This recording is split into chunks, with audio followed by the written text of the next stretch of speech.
మా BRS party కార్యకర్తల జోలికి వస్తే నిన్ను హుజరాబాద్ నియోజకవర్గంలో ఉరికిచ్చే రోజు వస్తుంది, తస్మాత్ జాగ్రత్త అని హెచ్చరిస్తా ఉన్నాం. నువ్వు ఎంత పెద్ద మోసగాను అంటే నువ్వు కేసీఆర్ గారిని మోసం చేసినావు, హుజరాబాద్ ప్రజల్ని మోసం చేసినావు. ఇలా నువ్వు ఎంత పెద్ద మోసగాను అంటే కేసీఆర్ని ఏ విధంగా అయితే మోసం చేసినావో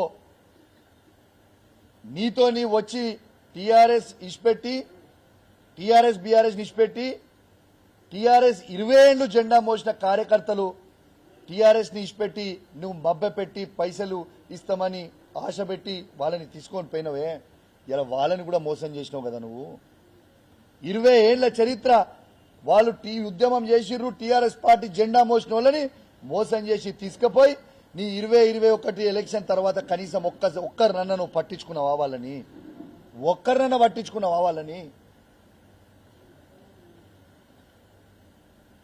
కేసీఆర్ ని మోసం చేస్తావు, హుజరాబాద్ ప్రజల్ని మోసం చేస్తావు, నిన్ను నమ్ముకున్న కార్యకర్తలను మోసం చేస్తావు. ఏంటిదో హుజరాబాద్ లో ఇది చేసినావు.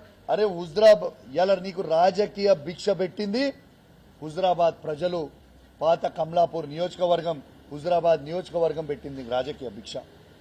అట్లాంటి రాజకీయ భిక్ష పెట్టిన హుజరాబాద్ నియోజకవర్గంలో నువ్వు ప్రజల్ని పట్టించుకోకుండా ఇష్పెట్టి పోయి మల్కాజిర్లో పోయి నిలబడి హుజరాబాద్ ప్రజల్ని ఇష్పెట్టేసి ఇలా హుజరాబాద్ వాళ్ళు అన్నం పెట్టిందనే సబ్జెక్టు మర్చిపోయి మా షామీర్పేట్ గడ్డ అంటున్నావు. అరే వా, నీకు రాజకీయ భిక్ష పెట్టిన హుజరాబాద్ ప్రజల్ని మర్చిపోయి మా షామీర్పేట్ గడ్డ అంటున్నావు. అరే వా, చాలా అద్భుతంగా చెప్తున్నావు. అంటే అన్నం పెట్టిన కేసీఆర్ని మోసం చేస్తావు, అన్నం పెట్టిన హుజరాబాద్ ప్రజల్ని మోసం చేస్తావు, నిన్ను నమ్ముకొని వచ్చిన కార్యకర్తల్ని మోసం చేస్తావు. నువ్వు మోసగానివా కాదా అని నేను అడుగుతా ఉన్నాను. కానీ నేను చెప్తా ఉన్నా, టీఆర్ఎస్ ని ఇష్పెట్టి బీజేపీలో పోయిన ప్రతి కార్యకర్తకి నేను చెప్తా ఉన్నా, కేసీఆర్ గారి నాయకత్వంలో మీకు కౌశిక్ రెడ్డిగా నేను అండగా ఉంటా. మీరు టీఆర్ఎస్ పార్టీలో ఉన్నారు, మీరు కూడా కేసీఆర్ శిష్యులని నాకు తెలుసు.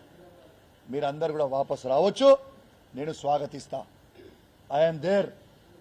ఏ టీఆర్ఎస్ నుంచి పోయి బీజేపీలో చేరిన కార్యకర్తలు, అల్లా వాళ్ళు రాజేందర్ నమ్ముకొని పోయిన కార్యకర్తలు వాళ్ళు మోసపోయిర్రే, మీరు అధైర్యపడకండి, మీరు రావచ్చు వాపస్. Always gates are open. TRS party KCR నాయకత్వంలో మళ్ళా మిమ్మల్ని కాపాడుకునే బాధ్యత ఈడ ఉన్న శాసనసభ్యునిగా, బాధ్యత కలగా బీఆర్ఎస్ పార్టీ నాయకునిగా మీ అందరు కూడా హామీ ఇస్తున్నా. ఎవరు అధైర్యపడాల్సిన అవసరం లేదు. ఇంకోటి పెద్ద డైలాగ్ కొడుతుండు, నా చరిత్ర తెలుసా అంటుండు. అరే నీ చరిత్ర ఎవరికి తెలియదా? ఇదో పెద్ద జోక. ఏం చరిత్ర నీ చరిత్ర? నీ చరిత్ర ఒక మోసపు చరిత్ర. నువ్వు ఒక మోసగానివి. ఆ చరిత్ర చెప్తా ఇను, మంచిగా చెప్తా. నీ చరిత్ర తెలుసాను, నీ చరిత్ర ఏందో నేను చెప్తా మంచిగా ఇను. ఈయన ఏం చేస్తుండే? గుడ్లు అమ్ముకుంటుండే. ఇలా గుడ్లు అమ్ముకునేటోడు ఏ స్థాయికి ఎదిగిందంటే బంగారు గుడ్లు అమ్ముకునే స్థాయికి ఎదిగిపోయాడు. మరి ఇదేదో నువ్వు బంగారు గుడ్డు అమ్ముకునే స్థాయికి వెళ్ళింది మాకు కూడా ఆ లాజిక్ చెప్తే, ఆ లాజిక్ ఫామ్ మన గుడ్ల ఫామ్లు ఉన్న వాళ్ళందరికీ చెప్తాం. ఆ లాజిక్ గుంట భూమి. నీ చరిత్ర ఏంది? నార్మల్ గుడ్ల నుంచి బంగారు గుడ్లు అమ్ముకునే స్థాయికి పోయినావు. నీకొక గుంట భూమి లేకుండే పేదోళ్ళ రక్తం దాగి ఇలా రంగారెడ్డి జిల్లా చుట్టుపక్కల ఇలా 800 ఎకరాలు కొన్నావు. అది నువ్వు చేసిన చరిత్ర.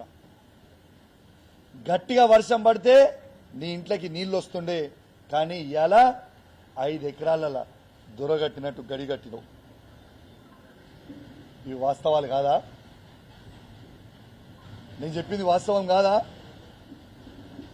కేసీఆర్ గారు అన్నం పెడితే కేసీఆర్ గారిని మోసం చేసినావు. హుజరాబాద్ ప్రజలు ఓట్లేసి నీకు రాజకీయ భిక్ష పెడితే హుజరాబాద్ ప్రజల్ని మోసం చేసినావు. నిన్ను హుజరాబాద్ చీగొట్టింది, గజ్వేల్ చీగొట్టింది, రేపు మల్కాజిరి ప్రజలు కూడా చీగొట్టడానికి రెడీ ఉంటే కొత్త నాటకం చేసి మళ్ళా హుజరాబాద్కి వస్తా అని చెప్పి అబద్దాలు చెప్పి మోసం చేస్తా ఉన్నావు ప్రజల్ని. నువ్వు చేసింది ఏముంది హుజరాబాద్కి? నువ్వు చేసిందేంది? నువ్వు బీసీ ముసుగులో ఉన్న దొరవి, బీసీ ముసుగులో ఉన్న దొరవి. నువ్వు కేసీఆర్ని విమర్శించే స్థాయి నీది కాదు. మళ్ళీ ఏం మాట్లాడుతుండే దాంట్లో? నేను బీసీలకి ఇది చేసిన, బీసీలకి భవన్ చేసిన నువ్వు భవన్లు నువ్వెట్లా కడతావో నాకు అర్థం కాదు. ముఖ్యమంత్రి కేసీఆర్ అయితే కేసీఆర్ భవనాలు కడతారు తప్పితే నువ్వేడా భవనం కడతావు? నువ్వు భవనాలు కట్టాను కదా బీసీల రాష్ట్రానికి. రాష్ట్రం తీసిపెట్టి పక్కకు పెడదాం. ఈ హుజురాబాద్ నియోజకవర్గంలో మండల్ హెడ్ క్వార్టర్లలో ఏ ఒక్క బీసీ భవనం అన్నా నువ్వు కట్టింది నాకు చూపిస్తావా? ఒక్క బీసీ భవనం నువ్వు కట్టింది చూపిస్తావా? నువ్వు బీసీల మీద ఏదో బాగా ప్రేమ ఉందని చెప్తున్నావు.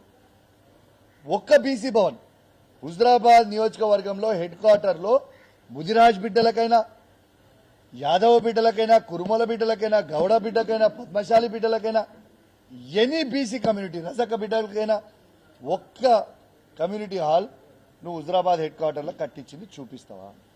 హుజురాబాద్లో కట్టుడు శాతగాలే కానీ రాష్ట్రంలో కట్టినట్టు. అరే వా, సిగ్గు లేకుండా మందికి పుట్టిన బిడ్డలు నాకు పుట్టిరని చెప్పుకుంటున్నట్టు ఈటల రాజేందర్ గారి వ్యవహారం అట్లా ఉంది.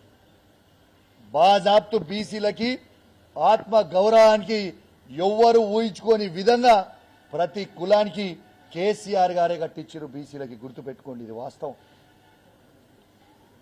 దిస్ ఈజ్ వాస్తవం. ఇలా ఈటల రాజేందర్ గారు ఏదో నేను బీసీ నాయకుడు అని చెప్తుండు. ఈటల రాజేందర్ గారు మీ సొంత అబ్బాయికి నాకు చెప్పడం ఇష్టం లేదు, కానీ ప్రజలు అనుకుంటున్న విషయం నీకు చెప్తా ఉన్నా. నీ కుటుంబ సభ్యులను ఏదో అనాలి, ఏదో దూషించాలని నా ఉద్దేశం కాదు. కానీ నువ్వు ఏ విధంగా మోసం చేస్తున్నావో, ప్రజలు ఏ విధంగా అనుకుంటున్నారో, ప్రజలు అనుకుంటున్నా ముచ్చట నీకు చెప్పాలని చెప్తా ఉన్నా. నువ్వు నీ సొంత కొడుకు పేరు ముదిరాజ్ అని పెట్టుకోలే, నీ సొంత కొడుకు పేరు రెడ్డి అని పెట్టుకున్నావు.